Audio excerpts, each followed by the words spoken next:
Okay, तो यहाँ पर बेसिस ऑफ क्लासिफिकेशन और उसके टाइप्स हम पढ़ने वाले हैं, ठीक है।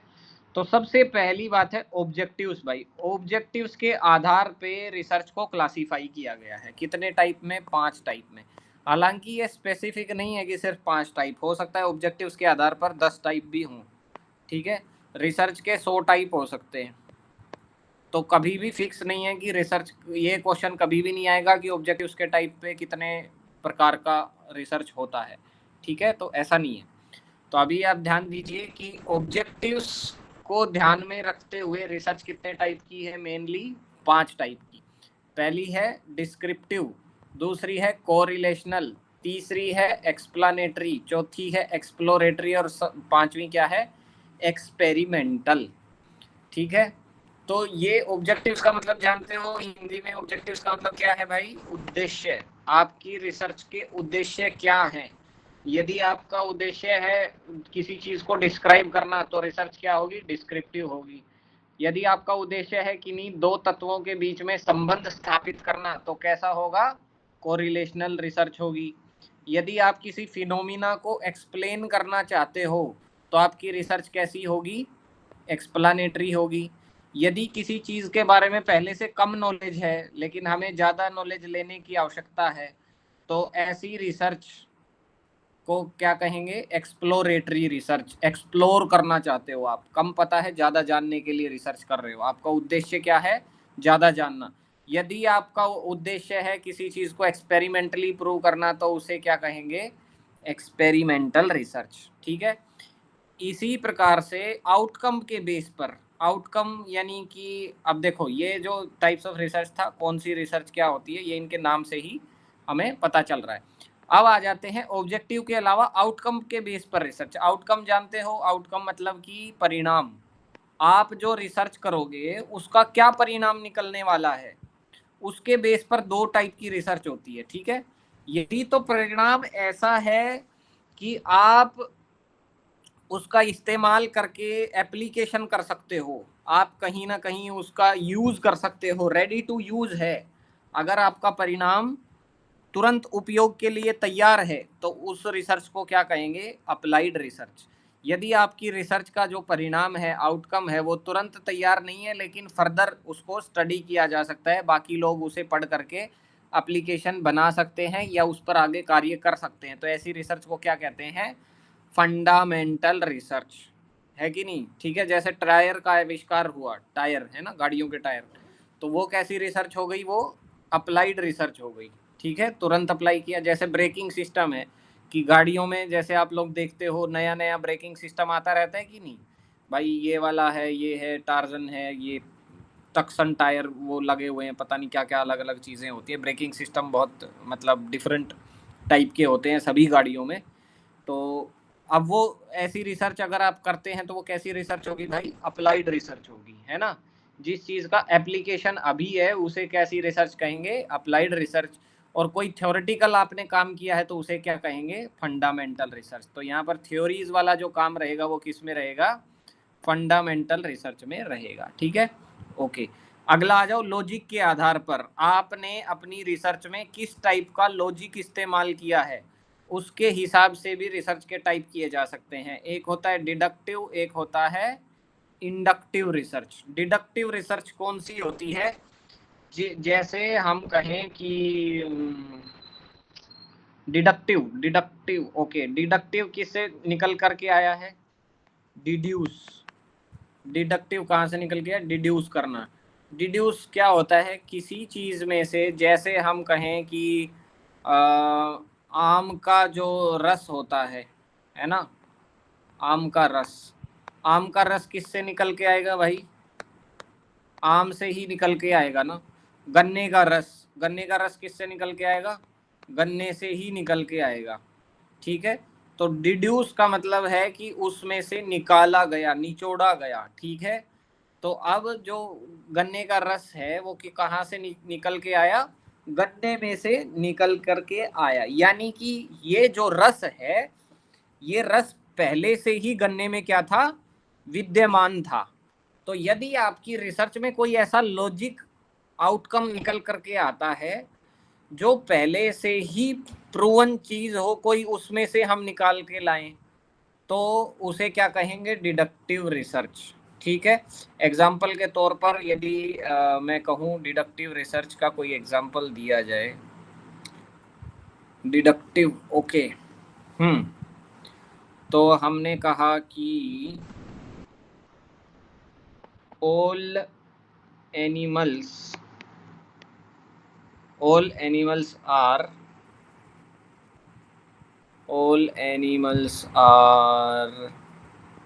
honest, मान लो मैंने ये बात बोल दी, ठीक है। सेकंड बात मैंने कह दी कि Raman is an animal, Raman जो है एक एनिमल है। पहली बात हमने कही कि सारे पशु क्या होते हैं? ओनेस्ट होते हैं, ईमानदार होते हैं। दूसरी लाइन में मैंने कहा कि रमन एक पशु है, तो अगर रमन पशु है तो यहाँ से हम क्या रिजल्ट निकाल सकते हैं भाई? बताओ बताओ बताओ।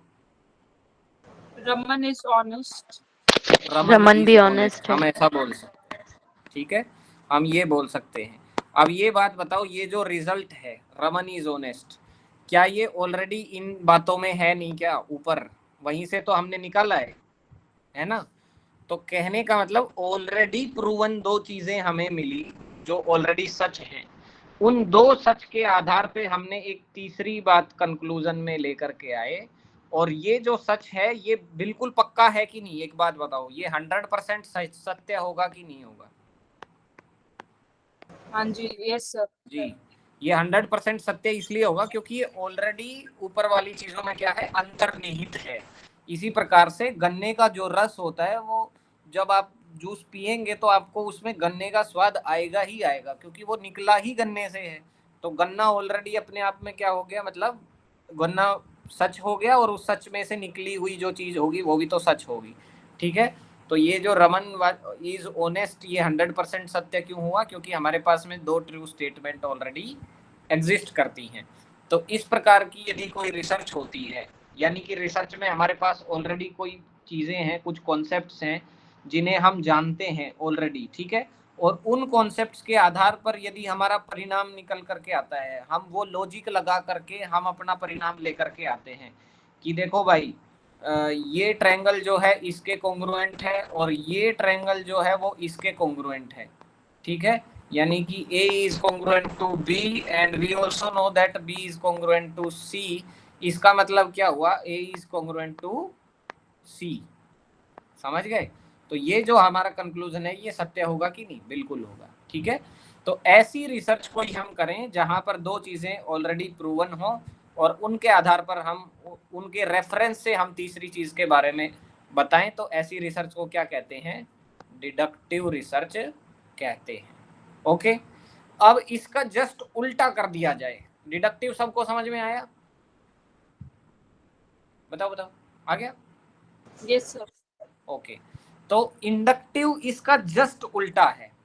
इंडक्टिव में क्या होता है कि हमारे पास में कुछ पर्टिकुलर चीजें होती है। अब यहाँ पे हम क्या हुआ था? देखो, डिडक्टिव में क्या हुआ था? हम जनरल चीजें हमें दी गई थी। देखो, ऑल एनिमल्स की बात हो रही है, यानी जनरल बात हो रही है, ठीक है।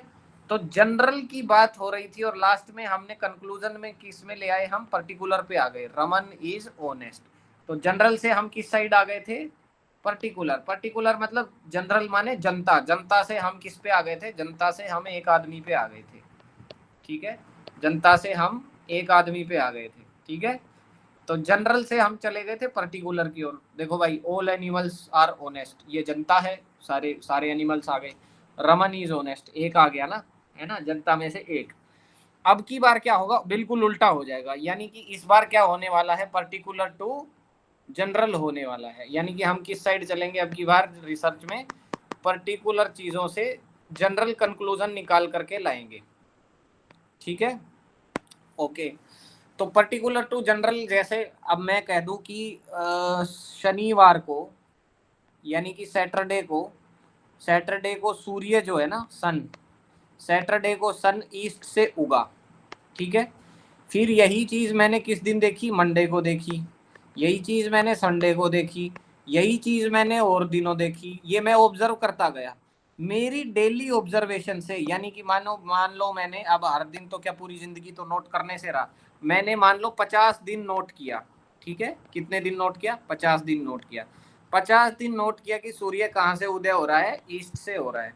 तो अब यहाँ पर क्या मैं ये कह सकता हूँ कि सूर्य ईस्ट से ही उदय होता है? सूर्य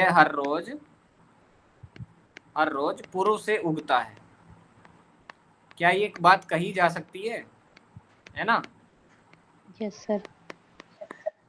हाँ, तो ये बात अब क्या बन गई, देखो जब तक मैं सैटरडे को ईस्ट से उगता है, मंडे को ईस्ट से उगता है, मैं कैसी बात कर रहा था, पर्टिकुलर बात कर रहा था भाई, पर्टिकुलर डे की बात करी मैंने, यहाँ भी पर्टिकुलर डे की बात करी, सारे पर्टिकुलर्स को मिला के मैंने कंक्लूजन दे दिया कि हर रोज जो है सूर्य जो है पूर्व से उगता है। तो ये अब स्टेटमेंट कैसी हो गई, जनरल स्टेटमेंट हो गई। यानी कि आपकी रिसर्च में यदि आपको कोई ऐसी फाइंडिंग मिल रही है जिसे आप बार बार ऑब्जर्व कर रहे हो और आपको सेम रिजल्ट आ रहा है, तो फिर आप क्या कर दोगे, उसे जनरलाइज कर दोगे। जैसे एसिड प्लस बेस मिल करके क्या बना देता है, साल्ट प्लस वाटर बना देता है, ठीक है, acid plus base gives salt plus water. ये बात कहाँ से पता चली भाई, हमने अलग अलग एसिड लेके आए और उनको क्या किया, अलग अलग बेस के साथ में रिएक्ट कराया, सेम बेस के साथ में करा लो चाहे अलग अलग के साथ करा लो, ठीक है। तो कई सारे तो 100 तरीके के एसिड यूज करे, 100 तरीके के बेस यूज करे, लेकिन सबका रिजल्ट में हमें क्या मिलता गया, हर बार सॉल्ट बनता गया और वाटर बनता गया, है कि नहीं? तो अगर ये बात है तो फिर हम लास्ट में हमने एक कंक्लूसिव स्टेटमेंट दे दिया कि भैया एसिड कोई भी हो, बेस के साथ मिला दिया तो साल्ट प्लस वाटर देगा। तो ये रिसर्च हुई है ना, रिसर्च से ये रिजल्ट आया।